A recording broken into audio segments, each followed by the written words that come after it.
So if you could help us with that, we'd appreciate it. Our first segment brought to you by Interbank of Canadian with a view of present to 2040, a view at energy supply and demand. We welcome Ernie Davis of Exxon. Thank you. Good to have you. Thank you, Chris, for that introduction. Just move that out of the way. Thank you very much for having me here today. For those of you that attended the inaugural energy conference last year, I was here last year as well. And I was speaking on the same subject. And if you were here last year, I think you'll note today that not a lot has changed, but there are some subtle differences. Just to introduce myself, my name is Ernie Davis. I'm with Exxon Mobil Chemical Company. I have lived and worked in the Houston area for the last 15 years after I came back from a 3-year assignment in Saudi Arabia. And I will just lay out for you right now that I work in the chemical portion of Exxon Mobil, and so I'm not an expert in the oil and gas area. However, my portion of the company is very interested in the energy market because we utilize oil, natural gas, and other sources of energy, not just as a feedstock for my industry, but also for fuel for a lot of our plants. So you might ask, well, if you're not an expert, what are you doing here? Well, we have a great group of scientists, economists, and engineers that put together an energy outlook every year. And they do so by starting with a lot of third-party data from the International Energy Agency, from U.S. agencies, and so forth. We also add in our own proprietary knowledge or where we think energy markets are going to go, and we put together this outlook every year. And I'm part of a volunteer group within the company that goes around and talks at conferences, group meetings, what have you, to share our energy outlook. And why do we do that? Well, we do that because the energy market impacts all of us. We're all a part of the energy market, and it impacts all of us. We all have a part to play. And by sharing our thoughts on where we think energy supply and demand are going in the future, we hope to stimulate robust discussion about technologies and the choices that people make. Energy is essential for human development, and society faces a dual challenge on how to provide reliable, affordable energy to the world's population, while at the same time minimizing the impact to the environment, including the risk of climate change. A significant portion of the world's population remains energy deprived, facing living conditions that you would find dire. Access to modern energy improves a community's quality of life, their level of education, it reduces poverty, malnutrition, and so forth. Now, the population is not stagnant, it's growing. And as growing populations gain access to energy, people around the world are able to raise their living standards.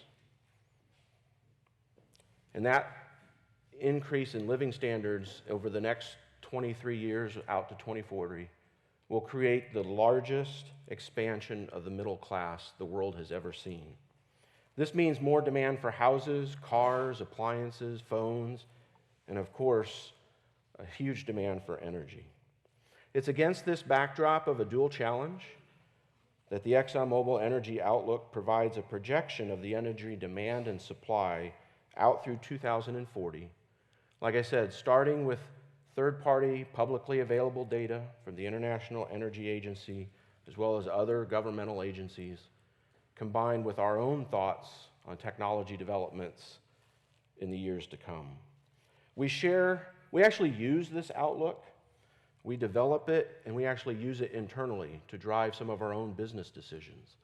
But we choose to share it with the public in order to seek a broader understanding of the world's energy system and to promote and enrich a dialogue on how to meet the world's energy demands while at the same time addressing the challenge of climate change. Society's progress is intrinsically related to energy. Access to safe, reliable, and affordable energy is a critical enabler to higher living standards, including longer life, healthier lives. One way to measure this is the United Nations Human Development Index, It's a summary measure of the average achievement of a society with regards to healthy life, intellectual and skills development through education, as well as standard of living. It reflects a society's progress towards these common human development measures instead of just measuring an economy's GDP. So as you can see from the chart here, not surprisingly, a country's human development index shows a very strong and positive correlation to energy use. Access to energy directly impacts people's lives.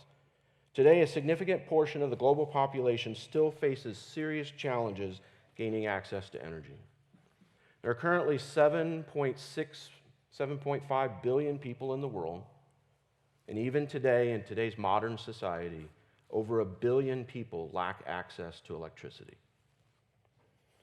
But the population's not stagnant and will be growing. In fact, by the year 2040, there will be 9.2 billion people on the earth. Improving access to energy while at the same time delivering energy to a growing population is critical to the energy industry. And today, almost 50% of the global population lives in countries that rank low to medium on the United Nations Human Development Index. Sorry. I drank too much coffee this morning and now my mouth's dry. So, some global trends to keep in mind as we go through today's presentation. And just to let you know, the ExxonMobil Energy Outlook really is about 60 to 70 pages long. I've distilled it down to a little over 20 for you today. So I'm just going to touch on some of the key highlights, but there's a lot of detailed information available on our website if you're interested in going into more detail. So between now and the year 2040, the gross domestic economic output of the world will nearly double. And as you'll see, that economic output is going to grow faster than the population, and that's what's going to bring about higher living standards for billions of people around the world. I mentioned that the global population is going to increase by about 1.6 billion people, roughly 22%. We'll have around 9.2 billion people by the year 2040. Now, historically, energy demand has grown pretty much proportionally with gross domestic output and population growth. However, global demand for energy will only rise about 20% over the next 23 years. Now, when you hear 20%, you might think, well, 20%, that's not such a large number. But to put it into perspective, between now and the year 2040, the world will require the equivalent amount of or additional equivalent amount of energy as North America and Latin America consumes today combined. So it is a significant increase in the amount of energy required. However, the need for energy, or the growth rate for energy, is quite a bit lower than GDP. GDP nearly doubles, increases by almost 100%, but energy only increases by about 20%. And that's because of improving technologies that allow us to use energy much more efficiently. We also project that the world will continue to shift to lower carbon fuels. Together with the efficiency gains I mentioned, this will enable global CO2 emissions to peak in the early 2030s and actually begin to decline. In 2040, we'll find ourselves roughly about 5% higher in CO2 emissions globally than we are today, despite the fact that we're going to grow the population by 22% and increase the gross domestic output of the world by almost 100%. So that enables us to project energy or carbon intensity. So if you take a look at the emissions divided by the amount of GDP, that means by the year 2040, the world will be 45% more efficient in its use of energy and 45% less carbon intensive. So the rest of my talk, I'm going to start going into some details on the supply side, the demand side, and as well as some details around carbon emissions. But this slide really is the money slide. Key takeaways from our discussion today. Energy is fundamental to modern life, and it's intrinsically linked to improvements in living standards. As I mentioned, global energy demand will increase by about 20%, but there's a remarkable difference in where that energy demand will occur. As we'll see in a bit more detail a little later in my talk, you'll see a decrease in energy demand in Europe and the United States. Almost all of the energy increase or demand will be in Asia Pacific and other non-OECD countries. Now, energy demand in total is going to grow by about 20%, but we project that the electricity market will actually grow 3 times faster than that, or about 60%. Now, electricity is not really a base form of energy. It's an energy transfer conduit. We consume other forms of energy in order to create electricity and then transport that electricity via our electrical power lines. But electricity demand will increase significantly over the next couple of decades. Almost half of the world's energy will be dedicated to industrial activity, such as my industry and the chemical industry. That growth in GDP, that growth in population, that will drive commercial transportation, it'll drive trade, and so we'll see an increase in transportation fuels. But as I'll note in much more detail in a few slides, while total transportation fuel demand will go up, the demand for fuel for light-duty vehicles will actually peak and begin to decline. I mentioned that global CO2 emissions will peak. However, even though they'll peak and actually start to decline, the scientific community has developed a number of different what they call 2-degree pathways. How do we supply the world with energy while at the same time limiting the rise in global temperatures by less than 2 degrees? Even though CO2 emissions will ultimately peak and start to decline, they will not decline enough to stay within that 2-degree pathway that have been defined by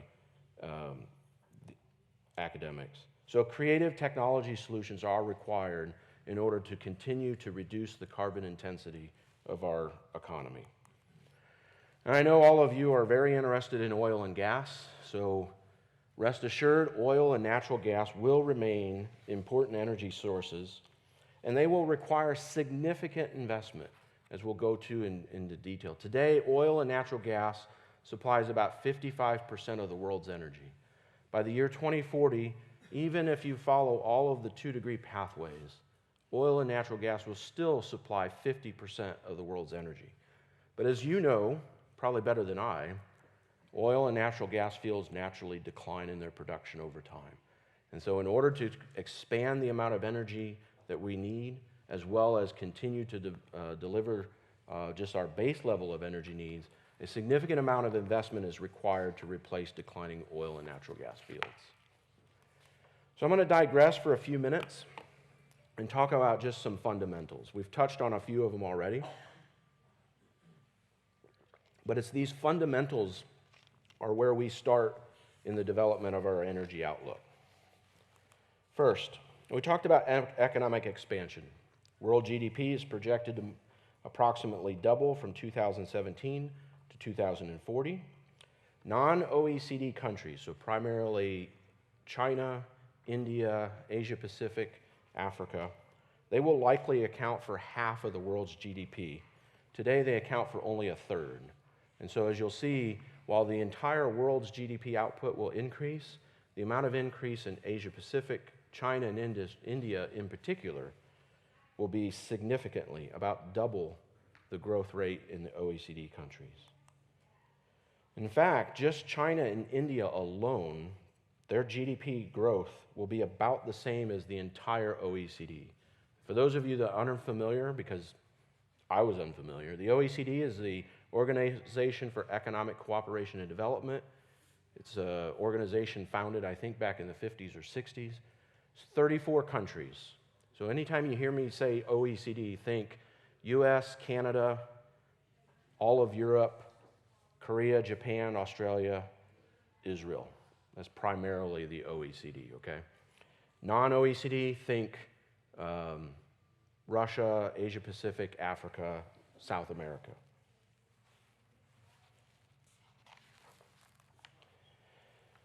We talked about purchasing power expanding, rising middle class. As GDP grows faster than the population grows, the average personal income will rise. So as average personal income rises, that will drive the need for more cars, more appliances, more iPhones, more laptops, and so forth, as well as the infrastructure to supply the energy to those things. By the year 2040, the GDP in China per capita is expected to triple. And by the year 2040, their GDP per capita will be roughly 75% of what it is here in the United States.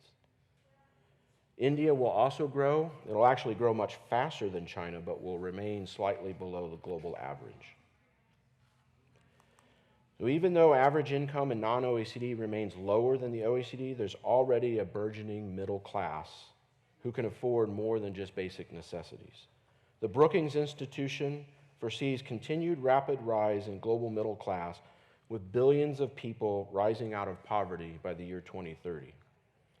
And Asia Pacific represents the largest growth, primarily India and China, expected to raise an additional 1 billion people into the middle class.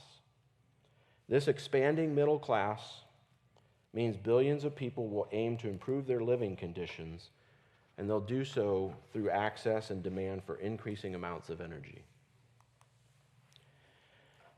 So technology advances, as well as choices made by consumers and businesses on how they use energy, will moderate energy growth and demand as the global economy expands. Energy intensity, as I mentioned earlier, measures the amount of energy used to produce a unit of GDP, and the global energy intensity is expected to improve by about 2% per year over the outlook period. This is about double the pace that we observed from the year 2000 to today. Hypothetically, if the energy intensity remained the same over time, global energy demand would rise right along with GDP. But because we will become more efficient in the way we use energy, global GDP will double, energy demand will only increase by about 20%. Now, I talked about a difference between OECD and non-OECD. So even though the total world's energy demand will increase by about 20%, energy demand in the United States and Europe is going to decline. Even though our economies will expand, the United States, Canada, and Europe will actually decrease the amount of energy used by about 5%. All of the growth in energy demand will be in Asia Pacific, or non-OECD countries, primarily in China and India. And for those of you that were here last year, I don't think that message is any different from what I gave you last year. So demand is influenced by three primary drivers: policy set by governments, technology development, and consumer preferences. This is the third time I've delivered this talk in the last 3 weeks. The other 2 times I was in Florida and Pennsylvania. You're in Texas, so you know the energy or the electricity market is deregulated here. You can go online and choose who you get your electricity from. And if you so choose, you can choose an electricity plan in which your electricity is fueled solely by renewable sources such as solar, wind, or nuclear. And so consumer choices, business choices influence energy demand. Technology also allows a society to do more with less. And policy, governments set policy, whether it's free parking for electric vehicles or taxes on certain types of energy and so forth. Governmental policies also impact demand of energy. So global demand by the year 2040 will reach 675 quadrillion BTUs. I took a look at the air conditioning unit in my hotel room last night, and I think that unit's around 12,000 BTUs. So that's a 12 with 3 zeros behind it for a single AC unit. 675 quadrillion, that's 675 with 15 zeros behind it. It's an immense amount of energy. Electricity generation will be the largest and fastest growing sector. We look at 4 sectors: industrial, commercial, residential, transportation, and then electricity.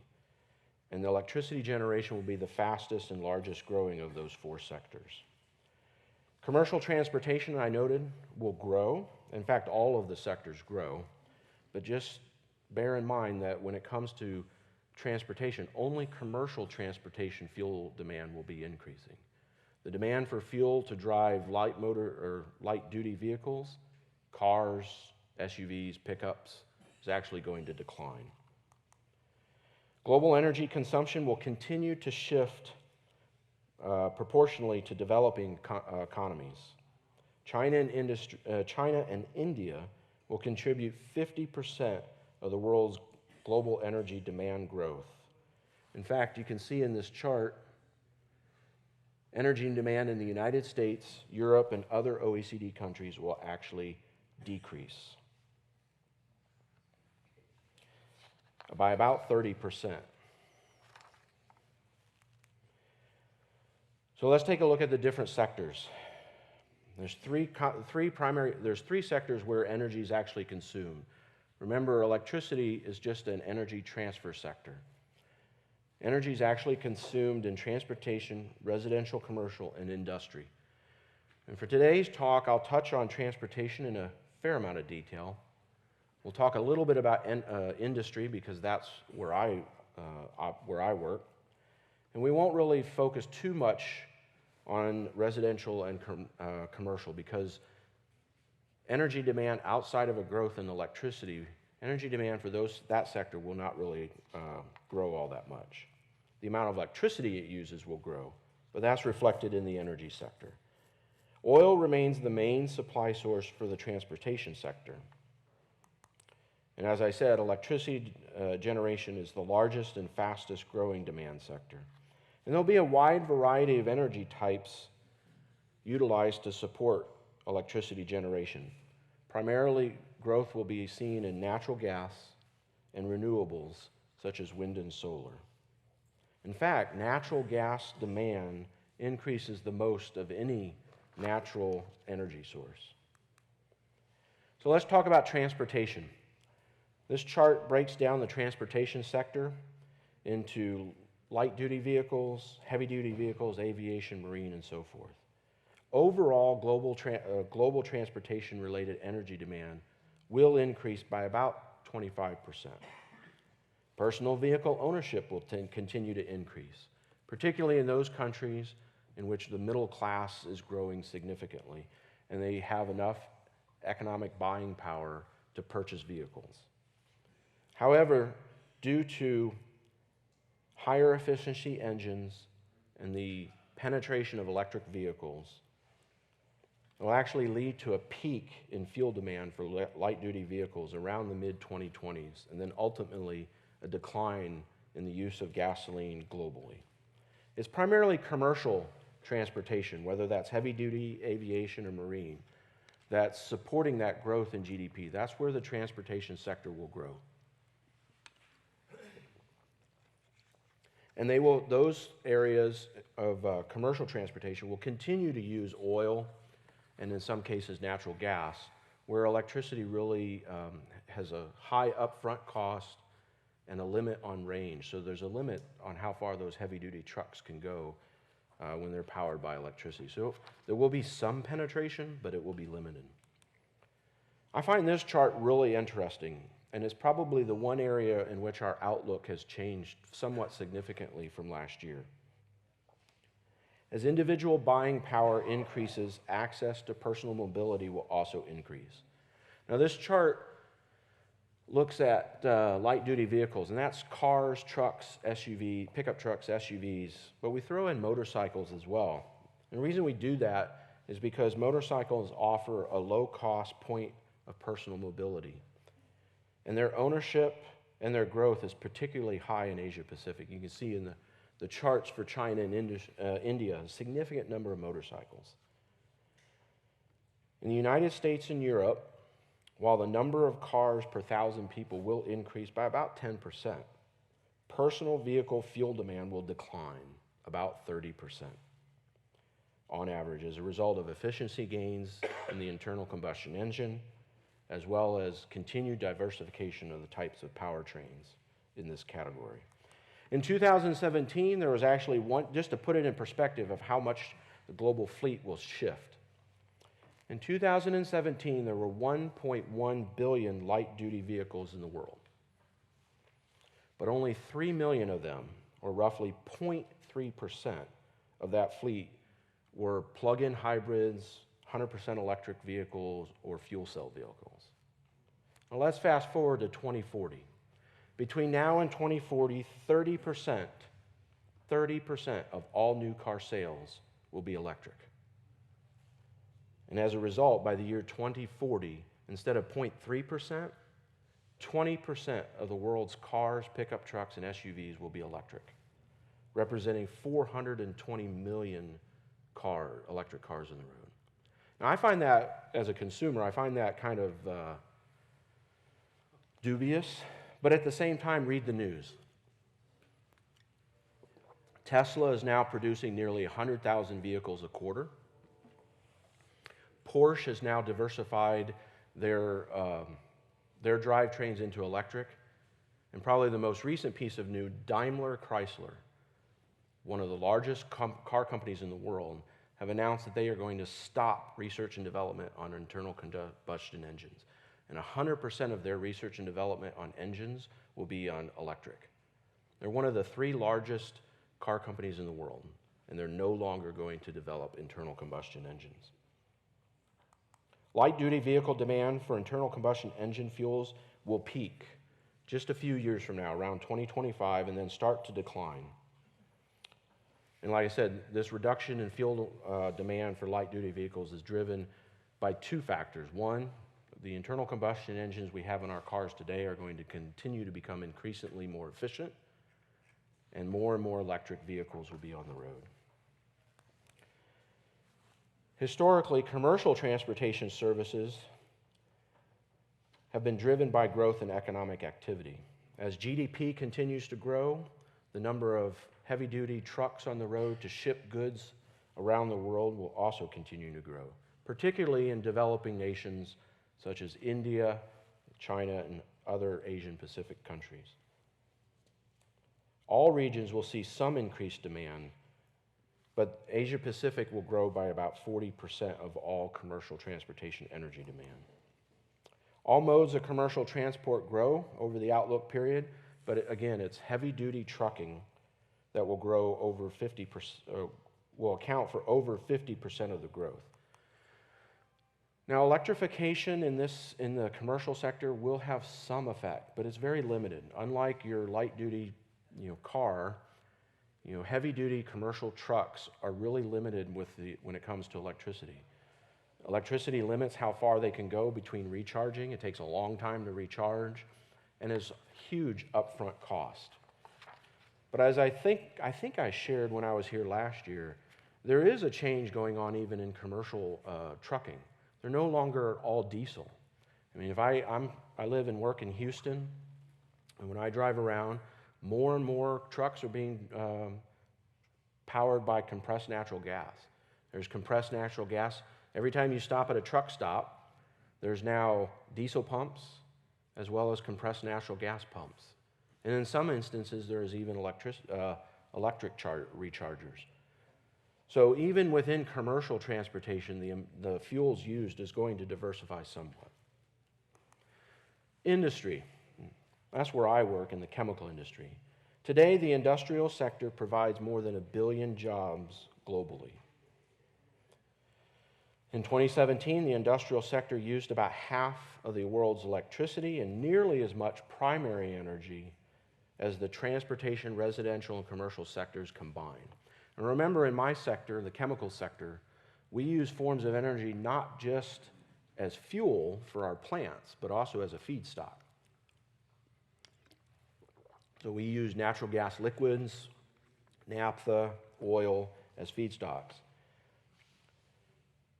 Heavy industry such as steel, cement, metals, manufacturing, as well as my industry, the chemicals industry, particularly for plastics, are expected to account for 85% of the growth in this sector through 2040. And I don't know if you see the news up here, but on the Gulf Coast of Texas, you can see that today. The shale revolution, the development, increased development of natural gas liquids has really promoted a petrochemical renaissance. All across the Gulf Coast of Texas and Louisiana, billions of dollars are being invested in new plastics plants to take those natural gas liquids, convert them into ethylene and propylene, and ultimately into plastics to fuel the demand for new consumer goods by that rising middle class that I've talked about. And our energy industry uses energy products both as a fuel and a feedstock. Oil and natural gas and electricity all contribute about a third of the industrial sector's energy demand. Oil will grow as it's particularly well suited as a feedstock. And coal is expected to continue to play a role in this sector, but its use will decline. In fact, a little later in the presentation, you'll see between the electricity generation sector and the industrial sector, I think we've already seen peak coal usage, and coal will continue to decline as the world continues to shift to lower carbon-intense fuels. So lastly, the energy sector. Again, the energy sector is not a primary energy sector. It's an energy transportation sector. We make electricity with other forms of energy such as wind, solar, nuclear, natural gas, coal, in some cases oil. The world is going to continue to electrify, for the lack of a better word. Electricity growth will grow across all regions of the globe, and the mix of the primary energy sources used to make that electricity will vary geographically. If you look in the developed regions, such as the United States and Europe, electricity growth is accompanied by a shift away from coal-fired electricity, primarily to natural gas electricity, as well as wind and solar. And I commented to several people this morning and at the reception last night. You see that in play right here. I flew from Houston to Amarillo, and I drove over here from Amarillo yesterday afternoon, and I can see that in play right there. I mean, as make that drive, everywhere I looked, there were wind turbines. And so we're continuing to diversify the forms of energy we use to make electricity. The largest growth when it comes to electricity will be in China. For perspective, today the amount of coal-fired electricity in China, just coal-fired electricity, is roughly the same as the entire electricity demand of Europe. Now going forward, as you can see from this chart, China's electricity demand will increase significantly, but they won't fuel it with coal. It'll be almost entirely fueled with wind, solar, nuclear, and natural gas. And that's driven by their need to improve air quality and reduce the amount of emissions in China.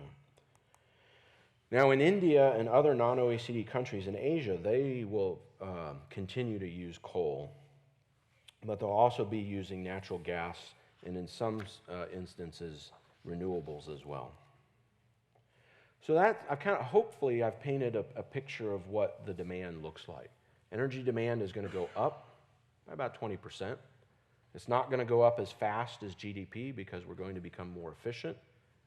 And the types of energy demanded are going to shift to lower carbon intense fuels. So let's switch gears and take a look at supply.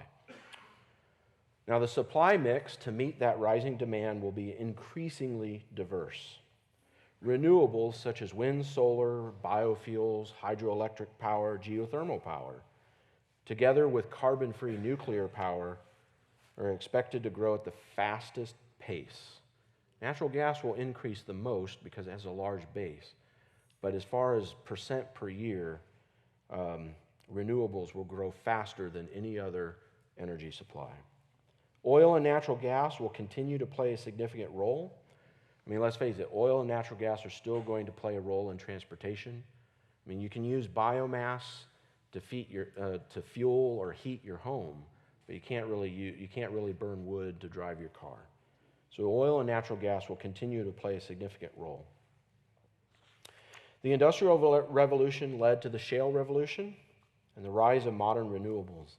As noted in the welcome video, Innovators, engineers, and entrepreneurs have tackled tough challenges to unlock new energy sources. Every time we think we're near peak oil, a new technology comes along that moves peak oil further out and further out. We expect that to continue. This next chart, I've actually got two charts. It talks about energy supply and how it evolves. This chart takes a look at how much each of the energy sources are anticipated to grow on an annualized basis. Oil will remain the largest source of primary energy. It's essential for commercial transportation, as well as my industry, the chemical industry. Natural gas demand will grow the most, so you see that large red bar, but it's only growing at about 1.8% per year. It's actually renewables here on the right-hand side of the chart that are growing much faster. Lower carbon energy sources, wind, solar, biofuels, they will increase at the fastest pace. And one thing that's very interesting to note is coal. We've seen peak coal. It occurred in about 2013. Coal usage, coal supply is actually on the decline, and we believe that trend will continue through 2040. When I say peak coal, I don't mean peak coal supply, I mean peak coal usage. More and more countries are shifting away from coal, going to lower carbon intense energy sources. So another way to look at this change in the energy mix really kind of tells much of the same story. Renewables and nuclear will contribute 40% of incremental energy supplies. And I talked about coal. I think this bar chart really puts it in perspective. Coal use remains significant, but it'll actually drop to below 20% of the world's energy supply by the year 2040. And I mentioned electricity growing. Remember, total energy will grow by about 20%, but electricity will grow at 3 times that. So the next couple of slides are probably the ones you're most interested in. Hopefully you're still awake. I know this is a lot of charts and a lot of numbers, and I apologize for that. So let's bring supply and demand together. In North America, tight oil and associated natural gas liquids production will nearly double between now and 2025. It was mentioned in the welcome video. I mean, the amount of oil, natural gas, and natural gas liquids that the United States in particular is producing has grown significantly. This significant growth will swing North America to be a net exporter of liquids. We will be producing more liquids than we need or will consume. And you can see that also on the Gulf Coast of Texas as well, where companies, including my own, are building liquefied natural gas export facilities. Natural gas is what, $2.30 here in the United States? In some parts of the world, natural gas is...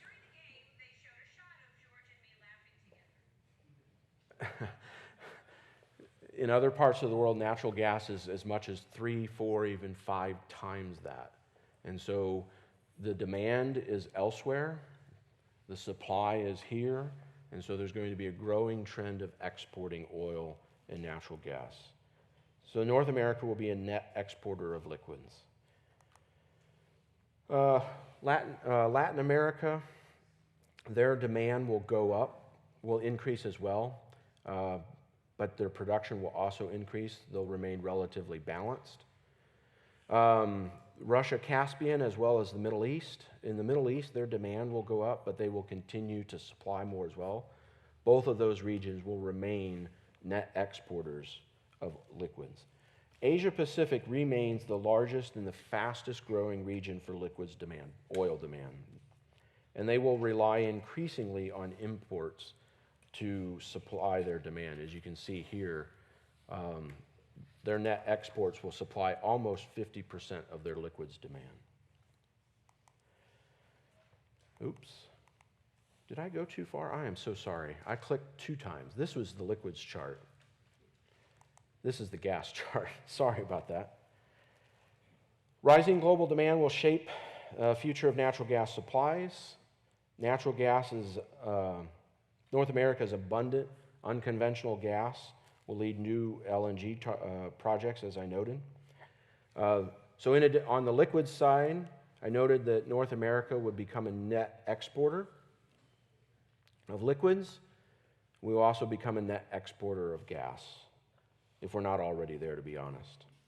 Russia and the Middle East, just like on the liquid side, Russia and the Middle East will continue to be primary exporters. In fact, they will supply about half of the LNG trade. Europe will increasingly rely on natural gas, particularly as they seek to reduce their carbon emissions. And then, just like the oil side here, where Asia Pacific is a significant importer, on the gas side, Asia Pacific will also be a significant importer of gas. So I've talked on supply, demand. Hopefully I've given you a pretty good picture of what we think the total energy market is going to look like over the next 23 years. I'd like to wrap up this discussion with a bit more detail on emissions. Billions of people need reliable, affordable energy every single day. But their use of that energy does contribute to CO2 emissions. Progress on society's energy and climate objectives requires practical approaches, as well as the development of new technology solutions in order to enable human development and economic progress, while at the same time minimizing our impact on the environment and the risk of climate change. Governments in particular bear a unique responsibility in this regard. A key challenge is to develop and implement governmental policies that seek to address climate change risks in the most practical and cost-effective way. Policies that promote innovation can expand the available options that society has for supplying or providing access to energy while at the same time reducing the impacts to the environment. Additionally, government policies harness the flexibility of free markets and competition to allow those to quickly scale the best solutions within each sector. There is no one-size-fits-all when it comes to addressing this dual challenge. I mentioned earlier that policy, consumer preferences, and technologies play a role in balancing energy supply and demand. From the year 2000 to the year 2017, the economic expansion in Asia Pacific saw CO2 emissions substantially rise, particularly only partially offset by reductions in the United States and Europe. But as I mentioned, global CO2 emissions are likely to peak around 2035, about 5% higher than they are today, as various countries try to reduce the emissions intensity of their economy.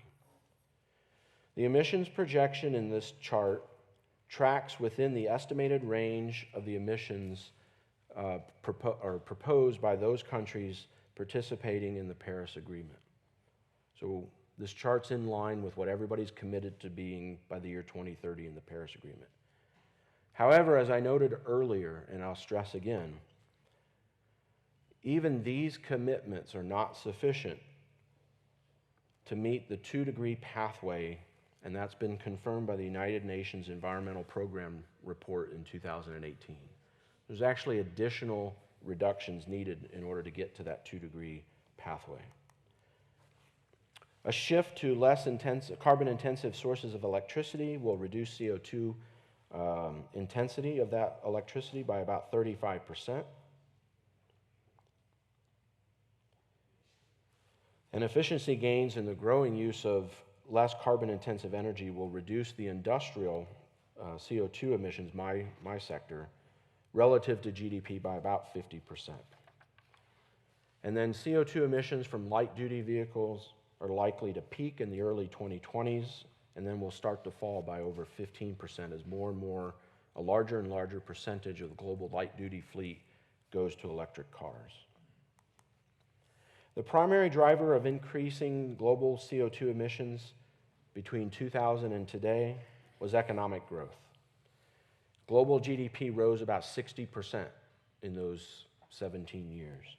Improving energy efficiency helped slow some of the growth in those emissions, but the global intensity, CO2 intensity remained roughly the same.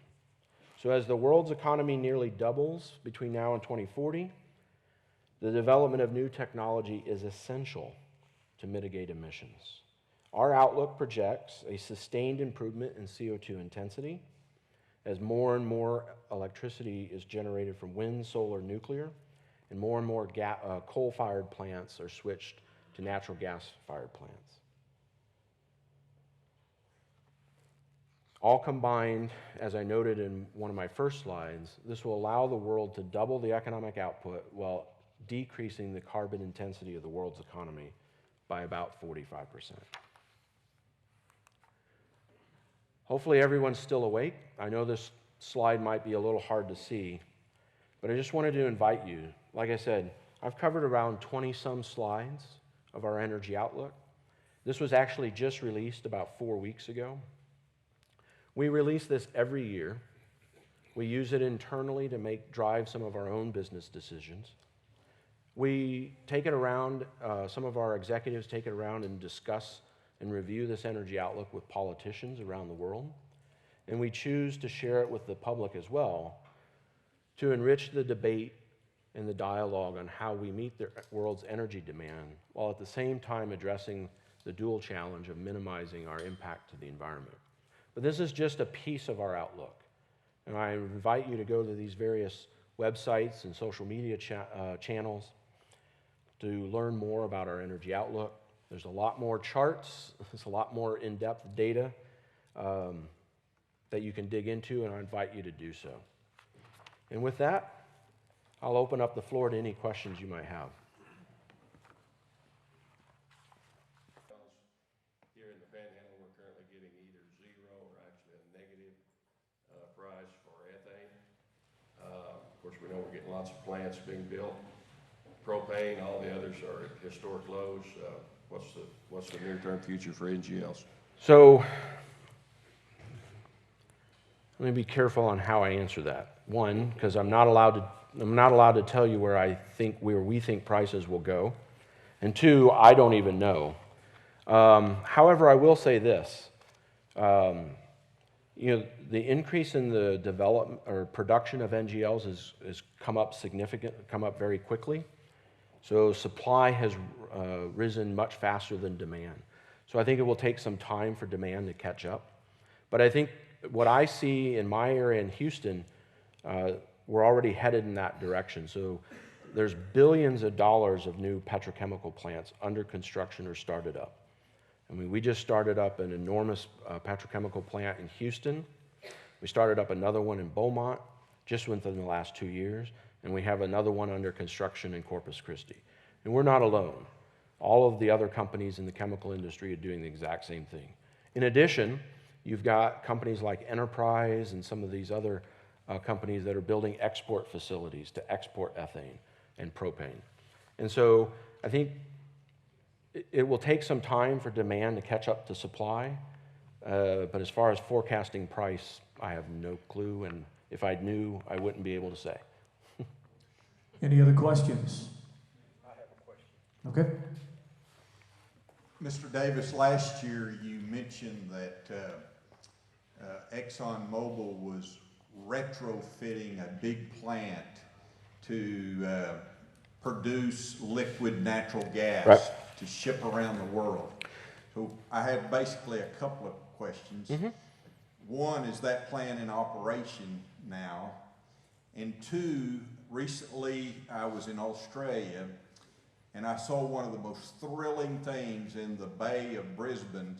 I saw a United States cargo ship that was carrying liquid natural gas. And I'm assuming they were bringing it to Australia.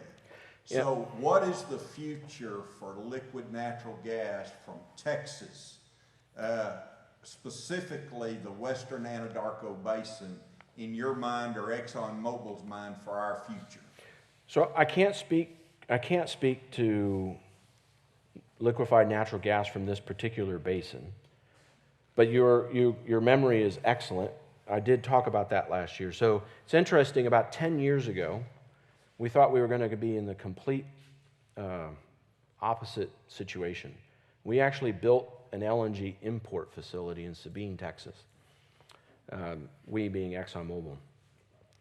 I think we built it. I don't know that we ever brought in a cargo because the shale revolution completely changed the supply and demand situation.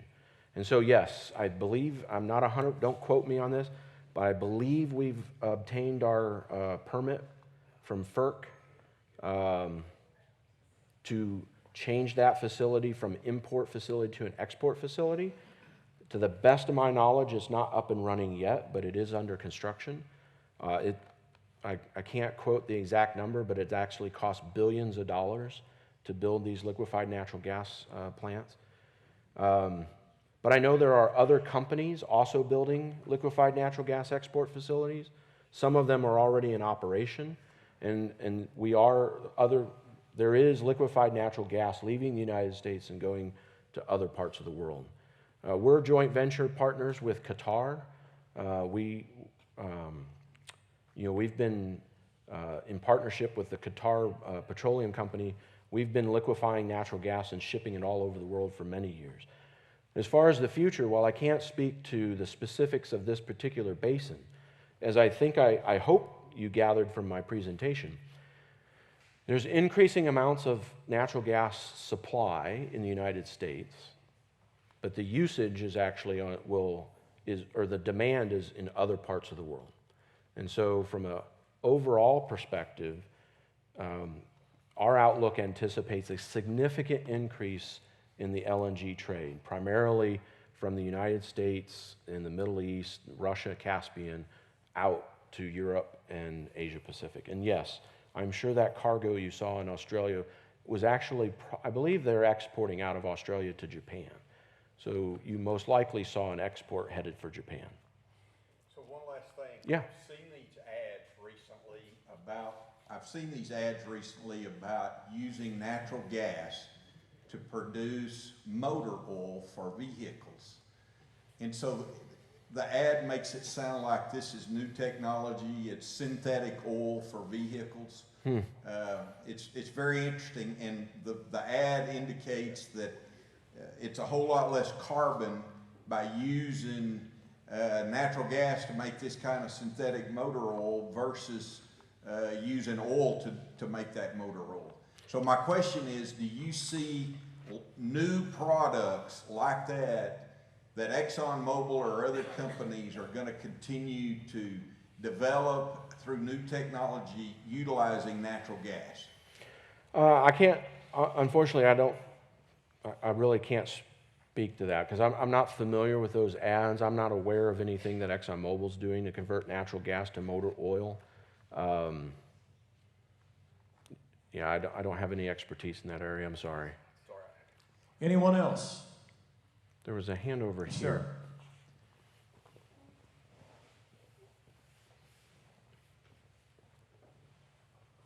Anyone else with a question? By the way, I'll come your way as he addresses this one. I would like to kind of find out a little bit something along this line, and I hear all of the development, not just from you, but from everybody else, is going the green way and the easy way and the less carbon footprint and things like that. But I hear very little, if anything, on what they're going to do with all the batteries as they become trash. Because to me, I see that as a bigger problem to our environment than probably that anybody can almost imagine at this time.